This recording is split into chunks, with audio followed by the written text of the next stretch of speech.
What's up, guys? Welcome back to Newswave. Well, later on today, we have a Nintendo Direct to look forward to. It's just not necessarily the presentation that Nintendo fans were expecting, but I think it still could be a pretty fun showing, and we'll go over that here today. Also, we are going to be talking about Sony's latest financial report that has hardwares within expectations, but then actually a bit of a surprise on the software front, and we have Nintendo back at it again in the courtroom, this time targeting a streamer who probably flew a bit too close to the sun. So if you guys enjoy these videos, make sure you hit that like button, helps out a ton. And if new here to the Spawnwave channel, make sure you subscribe down below. And of course, members of the channel do get Newswave early. If you would like to learn more about that, click the join button down below this video. And we're gonna start today with Pocket Pair, Power World, and Nintendo, who, yes, back at it again in the courtroom. We're actually gonna talk about that a couple of times here today, but in this case, it's actually a lawsuit around patent infringement. And Palworld, we have an update for that, which this is over on Pocket Pair's website. They do list 3 different target patents here, as well as a summary of the claim, which the money amount, it really isn't much. It's just over $60,000. These companies obviously deal with millions, or in Nintendo's case, billions of dollars. But the big one would be the injunction against Palworld. Nintendo wants Palworld to basically go away as the result of the patent infringement, which they list 3 different ones here. And yes, for example, one shows a player capturing a monster in a field, it being done in real time, more or less lining up with Pokemon Legends Arceus. And it's a little misleading here. They list 2024 as application dates, registration dates, I think to try to frame it as, hey, they did these patents after Palworld came out. However, if you actually look up these patents, they date back to 2021. Which, yes, these were filed after Palworld was first shown in a trailer, but not after the game officially released. Again, these seem to coincide with Pokemon Legends Arceus. I'm not a huge fan of these kind of patent lawsuits and stuff in gaming, because I think in the long run it would be bad for creativity if you're worried that maybe an idea you have could be a little too close to something like the Nemesis system, as an example, the Strand system. In this case, capturing monsters in real time in the field. So I'm not sure what's going to happen here. This seems to be based in Japan and sort of their law and system there. So I guess we'll just follow along and eventually get some sort of result. Maybe it's just a money amount, or maybe it gets to the point where Palworld is just completely gone. Also, here's something fun, a cheat code that was discovered 3 decades after the original game came out back on the Super Nintendo, and technically you can try this cheat code on your Switch now. We can see this is posted up over on Twitter X. This is from Tonkatsu, and they share this with it being translated, saying a new hidden command has been discovered in Donkey Kong Country 2. During the pause screen, press right plus Y, left plus A, up plus B, down plus X, and when you do that in a level, you'll just be sent right back to the overworld menu, even if you have not beaten the game. So that would have been helpful, since technically if you're about to die, I guess you can pause the game, which in Donkey Kong Country 2, you do die a lot, but if you can, if you're about to fall down, say, in a pit, or you're about to get hit by an enemy, if you pause at the right time and do this, you can then back out of the level and technically try again without losing any lives. So yeah, it's very, very helpful. It's interesting it took this long to discover it, but that's just how it goes sometimes. We definitely have secrets that go undiscovered for decades at time, this just being the latest one. Oh, and I saw this pop up, and I just figured I would bring it up here, which you can see this image, and it's of a Russian retailer site that shows The Legend of Zelda, the Windwaker HD on the Switch. Hey, the dream lives on apparently out here, as this was making the rounds online. We've been over this with retail listings before. Most times it's just a placeholder or somebody who's like, hey, this would be cool, let's just put it in our system, and then occasionally it just kind of pops up on a website, maybe through a back-end update, and it's just there. I wouldn't put too much stock in this, although Nintendo doing Wind Waker HD as a standalone release for $40 to $60 would actually make sense for Nintendo, but in this instance, I'm going to chalk it up to just a retailer error, them just having a placeholder as a just-in-case sort of thing. We'll see. I mean, who knows? Technically, this would make sense to release on the Switch after the Switch 2 comes out, because it's Nintendo, why not? And guys, with some of the quick news out of the way, let's get into the bigger stuff. Let's start right away with Nintendo and their direct presentation that will be happening later on this afternoon. And this we can see over on their official account, where they say, tune in on November 11th, 2 p.m. Pacific, that's 5 p.m. Eastern Time, for a Super Nintendo World Direct live stream. The stream will be roughly 10 minutes and showcase Donkey Kong Country of Super Nintendo World at Universal Studios Japan. No game information will be featured. Obviously, the best part about this tweet here would be the responses where everyone's like, hold on a minute. You said no game information. You didn't say anything about hardware. So Switch 2 confirmed it's going to be here. Miyamoto's going to walk through the park, and at the end, he's going to pick up a Switch 2 and be like, here it is. This is the... Now, I obviously, the people saw this, and when you see these kind of announcements, you read the first line, you're like, oh, okay, direct. And then it's like, oh, for Super Nintendo World. And we have to remember with Nintendo, they are, essentially an entertainment company as opposed to just a video game company, which that's what they were, 10 years ago or so, which at that time, they would have announced a direct, and you're like, oh yeah, this is all about video games, obviously. Now they can announce a direct for a theme park, they can announce a direct for a movie, they can announce things like, oh, Legend of Zelda, music for your app on your phone. Like that's kind of where Nintendo is at this time. They just have many different avenues that they're pushing out as an entertainment company. Yes, video games at the center of it, which, yeah, leads us to an entire direct that's based around their theme park, or an expansion for their theme park with Donkey Kong Country, or Donkey Kong. And I think this part is going to be, I think it'll be kind of cool to see in action. Well, look, we have this website here, and this does sort of go over the premise and the idea for it, with a big jungle where Donkey Kong and his friends live, and you can hop on a minecart from the Golden Temple. So you ride through the mines and stuff. They have like a restaurant, merchandise, shops and stuff right there in the jungle. So I do think this is going to be a very creative thing to see. It even mentions that it's still set to open in 2024, which we're just about at the end of the year. So maybe they'll just announce that it's ready to go here in the next month or so to close out 2024. But still, I think this could be a fun thing to tune in and watch, just because when they did the original Super Nintendo World Direct, I saw it and I said, okay, they'll do some kind of slideshow thing or just a video showcasing it. But no, it was Miyamoto actually walking through the park, and you could see him just having a blast, showing off all the little things he came up with, all the small, fine details that played into the idea of it being a very Nintendo thing. So I do think that is going to be something that translates over here to the Donkey Kong Country expansion for Super Nintendo World. And while it is just in Japan, and it's probably a theme park I won't be going to for a long time, if ever at this time, it seems like something that would eventually make its way over to other theme parks like in the US, where I would be going. So it's something that's still far off, but I am curious to see what Nintendo does here after even what they've learned from their just original build out for Super Nintendo World, that one being really designed more around just the Mushroom Kingdom. What do they do here with a Donkey Kong sort of theme? So that'll be fun to see, and that'll be happening later on this afternoon. Again, 2 p.m. Pacific, 5 p.m. Eastern time, and we'll cover it, I'm sure, tomorrow in Newswave as well. Next up, let's talk about Nintendo back in the courtroom once again, not necessarily for Power World this time, actually for a streamer?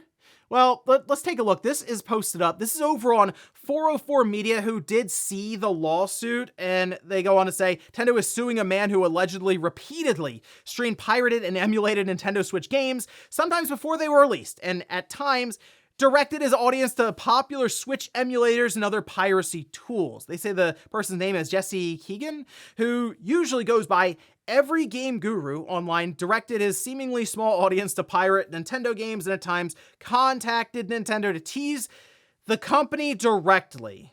We'll come back to that one. This says, quote, on at least 50 occasions in the last 2 years, defendant has streamed gameplay footage of pirated copies of at least 10 different Nintendo games without authorization, all before those titles were released to the public. This is Nintendo in their lawsuit. All of these streams were unauthorized and all compromised Nintendo's legitimate pre-release marketing. They also promote and encourage downloading of pirated copies of unpublished games. Defendant's streams often consist merely of him playing Nintendo's leaked games without commentary for extended periods of time. Keep in mind, Nintendo just mentioned 50 or more instances here. So, according to that lawsuit, Nintendo is seeking $150,000 per infringement of its copyright, which, if we take that into account of 50 or more, that could mean more than $7 million in fines and stuff for the lawsuit total. Yeah, probably not a great idea to tease Nintendo, taunt Nintendo around pirating their games, showcasing it in a streamed environment here to a bunch of different people. Even if it's, they mentioned like a smaller audience, doesn't matter. You're broadcasting to the internet for streaming. Mario and Luigi Brothership was actually one apparently that was brought up here, so it feels like a pretty recent thing for Nintendo, obviously. But that game did leak out weeks before its retail release. So when you're doing that, and then you keep nudging Nintendo, like, hey, I'll just keep making more accounts. It doesn't matter. And then I'm going to tell everybody about how to pirate these games. Eventually, Nintendo is going to get really annoyed and go, you know what? Let's make an example. And more than $7 million, that sounds like a pretty serious example that Nintendo is trying to set here. And to be honest, if you keep going back to the well and keep tapping Nintendo, I mean, yeah, eventually they're going to hit back. I don't know what to tell you. It seems pretty obvious here and pretty clear-cut case. Nintendo, it was mentioned in the lawsuit that they did their research and they were in all kinds of Discords and social media feeds. And I've told you guys many times, I've seen it myself with Nintendo, who does more research than you would expect in some of these cases. Like, they show up places you wouldn't think, and they have all kinds of logs and messages and stuff. And it's Nintendo's very thorough, but in this case, it seemed pretty straightforward and obvious. So yeah, in the future, don't stream or don't go out there, pirate games from Nintendo, make 50 different accounts or all these different accounts, and keep telling Nintendo you're never going to stop and they can't do anything about it, because eventually they'll roll up on you with millions and millions of dollars worth of a lawsuit. Next up, let's talk about Sony and their recent financial report. This would be covering July, August, and September. That'd be Q2 for their fiscal year, which will be ending at the end of March 2025. So we got an idea as to where the PlayStation 5 is now, even compared to the PS4. We had a bit of a surprise when it comes to software. So if we take a look, they have, of course, all their different investor relations pages and explanatory material, so we can see these here. I have two different ones set up. One is page 15, and then the other one is page 10, that one being of their supplemental presentation. So on page 15 here, this is the Game and Network Services segment. It shows that year on year, their sales are up 12%, and they actually mention an increase in sales of non-first-party game software titles, including add-on content, impact of foreign exchange rates, and increase in sales from network services, mainly PlayStation Plus, which I have to assume is just leaning into the idea that more people continue to upgrade maybe from Essential to Extra or Premium. And in fact, because of this, they've actually raised their forecast just overall for sales 4%. Which, hey, if you can raise your expectations and you're talking with investors, yeah, they're going to be pretty happy about that. Now, we do have some of the numbers when it comes to the PlayStation 5 hardware. This past quarter, they sold 3.8 million systems. That brings the total to 65.5 million PlayStation 5 systems. They're technically down quarter over quarter from last year. So Q2 of fiscal year 23, it was 4.9 versus 3.8 now. That actually makes sense. Typically, that bell curve would be kicking in and you'd be kind of on the downside of it now. And at this time, their current full game software digital download ratio is at 70%. That's up 3% from this time last year. But it does make sense, because if you look at their software, it is up about 10 million copies or so. And when you think about it, we had Black Myth Wukong come out, and yeah, I think that's the move here. I think that's what happened. That being a 3% jump, even when it comes to just digital versus last year, Black Myth Wukong released as just a digital only game. So it all makes sense. It all kind of plays into the numbers here. Now, the other thing here is their overall monthly active users is up 9 million from this time last year. So pretty much across the board. I mean, hardware, again, it's expected to be sort of on the decline this far into the generation, as they should be on like kind of the back half of it. Although they will see a bit of a spike from PS5 Pro, especially on the revenue, as that will be bringing in just more money in general. But 65.5 million PlayStation 5 systems puts them roughly 2 million behind the PlayStation 4 when it's launch aligned, and that's about right. I mean, I'm trying to think if they will be able to catch the PlayStation 4 during the PS5 generation. I'm inclined to think they won't, but if they come up 5 or 6 million short, the entire time for the PS5, they have been selling it at a higher premium than the PlayStation 4 and even the PlayStation 4 Pro now with the PS5 Pro. It was mentioned by Hiroki Totoki that is under the impression that the PS5 Pro is actually off to a faster start than the PlayStation 4 Pro when that came out in 2016. And 700 versus 400, it's impressive. I know inflation and everything, but still, seems like Sony is pretty much falling in line with what they were expected, minus a pretty big boost from Black Myth Wukong, which I think many people are still very much surprised about. I mean, I didn't know anyone who was like, oh yeah, obviously Black Myth Wukong is going to rush to more than 20 million copies sold in just a couple of months. No one really expected that. Neither did Sony, clearly, and they just kind of fell into it because apparently there was something going on with the Xbox version. Still not 100% sure on. Some people are saying there was a deal, some are saying there wasn't, but one way or the other, it's on the PlayStation. That has worked really, really well for Sony when it comes to their financials. So we'll see what happens this holiday season with the PlayStation 5 and that PlayStation 5 Pro, and maybe they can gain a bit more on the PS4 and level out to where it's even with a system that it was, I mean, if you think about it, just cheaper overall than their current platform. And in our last bit of news, let's talk about money laundering in video games, which I saw this headline pop up and I said, that's a strange one. There have been jokes around different organizations, like because they exist and they don't put out any games or some weird stuff happens, it's a money laundering thing, right? It's a scheme. In this case, it actually was. This is over at NetEase. We can see this posted up. This is from GameDeveloper.com, who says 9 NetEase developers have reportedly been arrested, including a pair of senior executives. The employees laundered what's ultimately established to be between $111 million to $139 million, converted over from the yuan to the dollar. The studio is currently developing the free-to-play shooters Marvel Rivals and Destiny Rising. Per Yakai Global, the 2 NetEase executives implicated are esports division head and a publishing head, that being Jin Juan. The outlet further noted 27 unnamed companies with alleged connections to the laundering scheme have also been blacklisted following these arrests. Wow. Okay, so again, here's some of the jokes around money laundering, but this is like, okay, so this was a legit thing where they were, I guess, they were internal here at NetEase, and the idea being we'll have these contracts with fake companies and we'll pump money in and it'll clean the money basically, and there you go. They're able to come up with this money laundering scheme. Look, we've heard about like insider trading. Remember with Yuji Naka, that was a thing like a year ago or so. Here's just another example of just white collar crime, I guess, here being money laundering. And I think it was really ridiculous when you think about it being technically linked to Marvel Rivals, big free-to-play hero shooter style game with obviously Marvel characters and licensing, and then also Destiny. So yeah, the headline, it pops up, sounds ridiculous, but nope, there it is, money laundering at NetEase. Well, at least I guess they figured it out, but she was did not expect to wake up to that one the other day. And before we go to the comment of the day, we'll take a look at the poll that I posted up yesterday, where I asked, did you buy a PS5 Pro? 92% said no.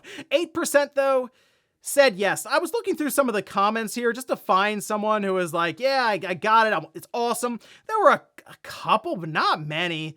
Most are like, hey, there's no disk drive. I'm waiting for, I'm waiting for the Switch 2.